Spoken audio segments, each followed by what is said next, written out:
Civil services exam को अगर आप देखें तो काफी डायनामिक है। तो ऐसे में जो कैंडिडेट्स उस जर्नी को पूरा कर चुके हैं, अब उन लोगों से अगर बच्चों का इंटरेक्शन होता है, अधिकारियों से इंटरेक्शन होता है, तो वो अपने आप में अलग अनुभव रहता है, सीखने को मिलता है एक्सपीरियंस को। और बच्चों का ये हमेशा रहता है कि जो सिलेक्ट होते हैं कैंडिडेट, क्या वो किस तरह से दिखते हैं, कैसे बातें करते हैं। तो जब सिलेक्टेड कैंडिडेट से बच्चे मिलते हैं तो उनको ये विश्वास होता है कि हम ही लोगों के बीच के लोग, किसी दूसरे ग्रह से नहीं आए। और ये विश्वास उनके अंदर ये डेवलप होता है कि हम भी कर सकते हैं। तो we are not only providing content, है ना, हम स्किल्स पे काम करते हैं, स्किल डेवलपमेंट का काम करते हैं, क्योंकि हमें पता है कि civil services is not about content, is not about subject, is about some skills.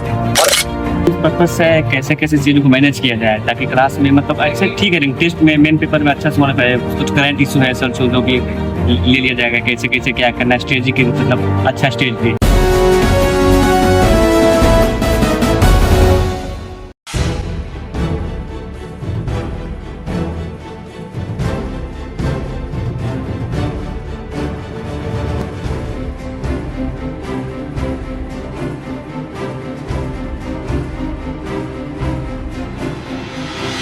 Patna में इम्तिहान आईएएस द्वारा यूपीएससी अभ्यर्थियों के लिए इंटरैक्टिव सेमिनार आयोजित किया गया। कार्यक्रम में आईआरएस अधिकारी ऊधम पटेल और BSF assistant commandant Abhishek Kumar शामिल हुए। ऊधम पटेल ने कहा, भाषा नहीं, मजबूत कॉन्सेप्ट सफलता की कुंजी है। उन्होंने एनसीईआरटी और अखबार पढ़ने पर जोर दिया। अभिषेक कुमार ने जोश, अनुशासन और निरंतरता बनाए रखने की सलाह दी। संस्थान के फैकल्टी ने भी छात्रों को तैयारी के जरूरी टिप्स दिए। सेमिनार का उद्देश्य सही दिशा और प्रेरणा देना रहा। कार्यक्रम मुख्य रूप से इस संदर्भ में है, इम्तिहान आईएएस जो कि पटना के अंदर में, बिहार के अंदर में सिविल सर्विसेज एग्जाम की तैयारी करवाने के संदर्भ में एक अग्रणी संस्थान है। और हम अपने बच्चों को समय समय पर जो चयनित अधिकारी हैं, जो सिलेक्टेड कैंडिडेट्स हैं, उनसे मिलवाते रहते हैं। और इसी श्रृंखला में हमने आज यहाँ पर एक आयोजन रखा है जिसमें 2023 बैच के सिलेक्टेड सिविल सर्विसेज एग्जाम के अंदर में सिलेक्टेड अधिकारी ऊधम पटेल जी यहाँ पर आए हुए हैं और आईआरएस है वो। अब ऐसे में जो उनके अनुभव हैं, अपने अनुभवों से वो जो स्टूडेंट्स हैं जो कि अधिकारी बनने का सपना देख रहे हैं, उस सपने को पूरा करने के संदर्भ में कौन कौन सी समस्याएं आती हैं, कौन कौन सी बाधाएं आती हैं। क्योंकि सपना देखना देखिए आसान है, लेकिन जब उसको पूरा करने की दिशा में आप आगे बढ़ते हैं तो अनेकों विघ्न बाधाएं आती हैं, सेल्फ डाउट आते हैं। सर्विसेज में खासतौर पर अगर इस बार आप देखें तो कार्डर पॉलिसी में काफ़ी चेंजेस हुए हैं, खासतौर पर होम कार्डर के संबंध में बदलाव किए गए हैं। तो अब ऐसे में होम कार्डर कैसे प्राप्त करे बच्चा, क्या क्या किस तरीके से टैकल करेंगे उन चीज़ों को। सिविल सर्विसेज एग्जाम को अगर आप देखें तो काफ़ी डायनामिक है। तो ऐसे में जो कैंडिडेट्स उस जर्नी को पूरा कर चुके हैं, राइट, अब उन लोगों से अगर बच्चों का इंटरेक्शन होता है, अधिकारियों से इंटरेक्शन होता है, तो वो अपने आप में एक अलग अनुभव रहता है, सीखने को मिलता है एक्सपीरियंस को। तो इसी संदर्भ में बच्चों का मार्गदर्शन करने के लिए हम समय समय पर बुलाते रहते हैं जो भूतपूर्व अधिकारी हैं, वर्तमान अधिकारी हैं, जो हमारे यहाँ से चयनित जो कैंडिडेट्स हैं, उन सबको इसी श्रृंखला में आज ये आयोजन किया जा रहा है। बाकी हमारे साथ में भूपेंद्र सर हैं, रंजन सर हैं, आप बाकी जानकारी जो है इनसे भी प्राप्त कर सकते हैं। सर किस तरह की तैयारी कराई जाती है? इम्तिहान आईएएस में सिविल सर्विसेज की तैयारी, चाहे वो बीपीएससी हो या यूपीएससी हो, है ना, उसकी तैयारी कराई जाती है। और बच्चों का ये हमेशा रहता है कि जो सिलेक्ट होते हैं कैंडिडेट, क्या वो किस तरह से दिखते हैं, कैसे बातें करते हैं। तो जब सिलेक्टेड कैंडिडेट से बच्चे मिलते हैं तो उनको ये विश्वास होता है कि हम ही लोगों के बीच के लोग हैं, है ना, किसी दूसरे ग्रह से नहीं आए। और ये विश्वास उनके अंदर ये डेवलप होता है कि हम भी कर सकते हैं। और उनसे बात करके, उनसे कुछ सवाल पूछ कर बच्चों को सारी चीज़ें वो समझ में आती हैं कि ये हमारे ही बैकग्राउंड के, मतलब आज से पहले, सिलेक्ट होने से पहले ये इसी तरह से बेंच पर बैठा करते होंगे क्लास में, और आज सिलेक्ट हो चुके हैं। तो इम्तिहान आईएएस इस चीज़ के लिए जाना जाता है कि बच्चों में विश्वास दिलाना, है ना, गाइडेंस के साथ साथ बच्चों में बिलीव दिलाना कि आप भी सिलेक्ट हो सकते हैं, है ना। सर आपके समय में, आप भी स्टेज से गुजरे हैं, तो आपके समय में जो सबसे टफ फेज था प्रिपरेशन का, सबसे टफ फेज मेंस का होता है ना। अगर आपका कॉन्सेप्ट क्लियर है तो आप प्रीलिम्स क्लियर कर लेते हैं, बट मेंस के समय कई सारे स्किल्स की रिक्वायरमेंट होती है, जैसे कम्युनिकेशन स्किल, राइटिंग स्किल, है ना। इसके अलावा जो पर्सनालिटी डेवलपमेंट है, तो इन स्किल्स में टीचर्स का बहुत बड़ा रोल होता है, कोचिंग का बहुत बड़ा रोल होता है, कैसे गाइड करते हैं। तो हम क्या करते हैं, बच्चों को डेली बेसिस पे आंसर राइटिंग कराते हैं, है ना। और डेली आंसर राइटिंग की एक सीरीज चल रही है अभी, जो बच्चे प्रीलिम्स क्वालिफाई किए हुए हैं उनके लिए, और जो फाउंडेशन में बच्चे हैं उनको हर दिन क्लास में 2 क्वेश्चन लिखने के लिए दिया जाता है, और टीचर उस पर फीडबैक देते हैं, बच्चे उस फीडबैक को फॉलो करते हैं, और इस तरह से उनका डेवलपमेंट होता है। साथ ही साथ कम्युनिकेशन स्किल के लिए बच्चों को क्वेश्चन पूछा जाता है क्लास में, है ना, और वो पोडियम पर आकर उसका जवाब भी देते हैं, तो उससे उनका कॉन्फिडेंस डेवलप होता है और कम्युनिकेशन स्किल डेवलप होता है। तो we are not only providing content, है ना, हम स्किल्स पे काम करते हैं, स्किल डेवलपमेंट का काम करते हैं, क्योंकि हमें पता है कि civil services is not about content, is not about subject, is about some skills. और स्किल्स पे, उसी स्किल्स पे काम करने का जो हमारा तरीका है, उसी का एक ये है कि हमने सिलेक्टेड कैंडिडेट को बुलाया है, और आगे भी कई सारे सिलेक्टेड कैंडिडेट को बुलाएंगे, ताकि बच्चों में वो विश्वास डेवलप हो सके कि हम भी सिलेक्ट हो सके। तो देखिए, हमारे यहाँ पर ये व्यवस्था है कि जो हिंदी माध्यम के बच्चे हैं उनके लिए एक सेपरेट बैच हो, और जो इंग्लिश माध्यम के बच्चे उनके लिए सेपरेट बैच हो। टीचर वही हैं, अधिकतर टीचर वही हैं जो हिंदी माध्यम में पढ़ाते हैं और इंग्लिश माध्यम में पढ़ाते हैं, तो कंटेंट सबको एक ही जा रहा है। लेकिन चूंकि जैसे सर ने कहा कि स्किल का भी ये मामला है, हिंदी माध्यम के बच्चों को कैसे आंसर राइटिंग करनी चाहिए, उन्हें क्या किस तरीके से लिखना है, क्या लिखना है, ये हम लोग हिंदी माध्यम के बैच में बता रहे हैं। जो इंग्लिश माध्यम के बच्चे हैं उनको कैसा उनकी आंसर राइटिंग कैसी चाहिए, उसका हम लोग ज्ञान उनको उनके बैच में देते हैं। तो हमारे यहाँ दोनों के लिए सेपरेट बैच है, लेकिन कंटेंट एक ही है, कंटेंट सिमिलर जा रहा है, पढ़ाने वाले टीचर लगभग क्या है, सभी वही हैं। तो इसीलिए बच्चों को सिमिलर कंटेंट जा रहा है, लेकिन जो स्किल लिखने की, जो आंसर राइटिंग की जो स्किल है, वो हम लोग अलग अलग बैचेज में उनको पढ़ा रहे हैं, सिखा रहे हैं, ताकि वो अपने अपने माध्यम में सफल हो सके।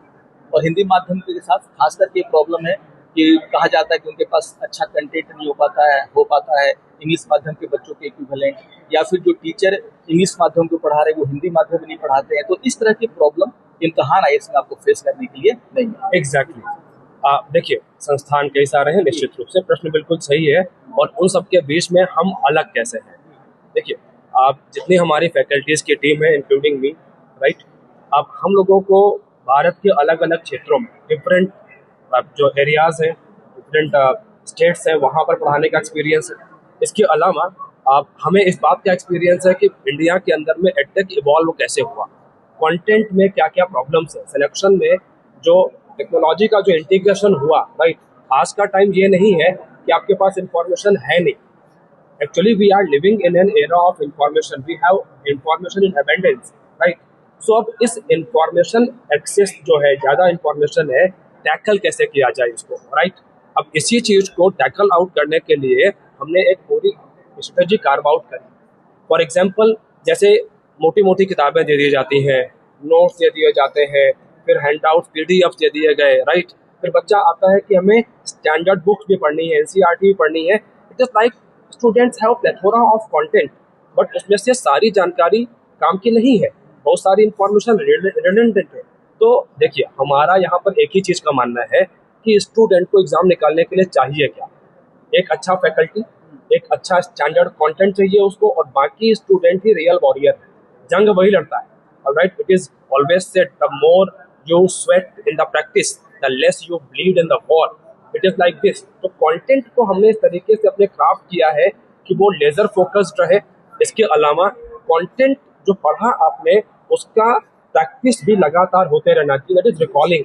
पढ़ना देखिए सबको अच्छा लगता है, everyone likes to study, alright. लेकिन प्रॉब्लम ये चीज़ रहती है यहाँ पर कि आप लगातार पढ़ते रहेंगे, अगर आप पीवाईक्यू सॉल्व नहीं कर रहे, एमसीक्यू सॉल्व नहीं कर रहे, आप क्वेश्चन पेपर जो मेंस टेस्ट सीरीज है आप वो नहीं लगा पा रहे, इसका मतलब है कि आप कहीं ना कहीं प्रिपरेशन में पीछे छूटते हुए चले जाएंगे। तो इम्तिहान में हमने कंटेंट एंड प्रैक्टिस दोनों का एक बैलेंस मेंटेन किया है।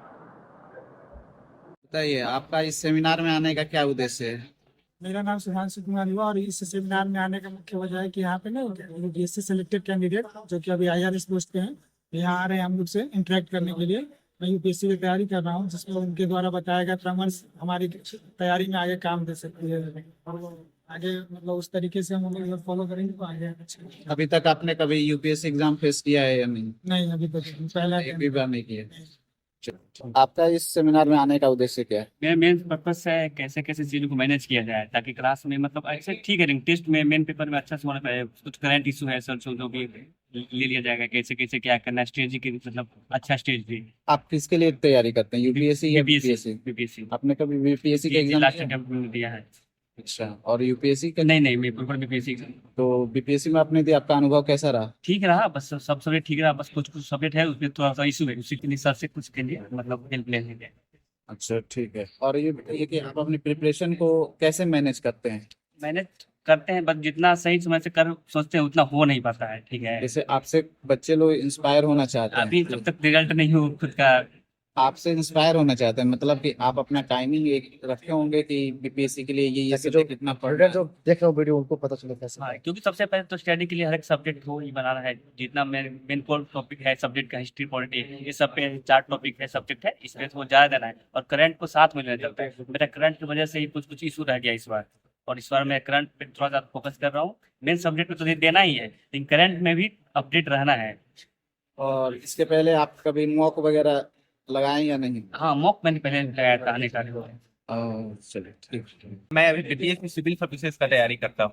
और आप बताइए, अपना रूटीन बताइए, कैसे आप रूटीन फॉलो करते हैं ताकि सारे बच्चे भी आपको फॉलो कर पाएं। अच्छा सर, करेंटली मैं तो अभी प्रिपरेशन फेज में हूँ और अब मैं तो एक चयनित कैंडिडेट नहीं हूँ जिससे मुझे मैं अपनी स्टडी को विख्यात रूप में साझा कर सकता हूँ। लेकिन मेरी स्टडी ये होती है सर कि मैं ज़्यादा से ज़्यादा अपने 24 आवर्स है उसमें ज़्यादा से ज़्यादा मैं यही प्रयास करता हूँ कि मेरी टाइम जो है वो मेरी स्टडी में इन्वेस्ट हो, ताकि मुझे ज़्यादा से ज़्यादा गेनफुल मिल सके। मैं PYQ बनाता हूँ, मैं मेंस स्पेसिफिक को देखता हूँ, मेंस में कैसे आंसर की जाती है। अपनी पर्सनालिटी डेवलपमेंट में फोकस करता हूँ सर कि कैसे आंसर करने हैं, कैसे सिग्नल पे टॉक करने हैं, कैसे हर एक आंसर करने हैं।